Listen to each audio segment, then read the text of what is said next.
বিশিষ্ট সাংবাদিক এবং বর্তমান সময়ে ভাইরাল সাংবাদিক মাসুদ কামাল তিনি বলছেন আওয়ামী লীগের কাছে সমন্বয়কদের ক্ষমা চাইতে হবে। কারণ আওয়ামী লীগ যে রাস্তায় গত 15 বছর হাঁটছে সেই রাস্তায় এখন বর্তমান ছাত্র নেতারা সমন্বয়করা সেই রাস্তায় হাঁটছেন।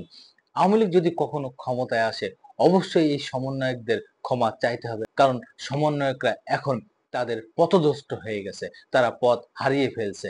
তারা এখন বিভিন্ন সরকারি কাজে নিয়োগ বাণিজ্য নিয়ে ব্যস্ত, তারা চাঁদাবাজি নিয়ে ব্যস্ত, তারা দামি দামি গাড়িতে ঘোরা নিয়ে ব্যস্ত, তারা নির্বাচন কবে হবে সেটার খবর নেই, সেটা নিয়ে তাদের কোনো আলাপ আলোচনা নেই। নির্বাচন কবে হবে, কিভাবে হবে তা নিয়ে তাদের মুখে কোনো কথা নেই। দেশ কিভাবে চলবে তারা এখন চাঁদাবাজিতে ব্যস্ত, তারা এখন নির্বাচনের মাঠে গাড়ি নিয়ে ব্যস্ত, ভ্যান নিয়ে ব্যস্ত, শোডাউন নিয়ে ব্যস্ত।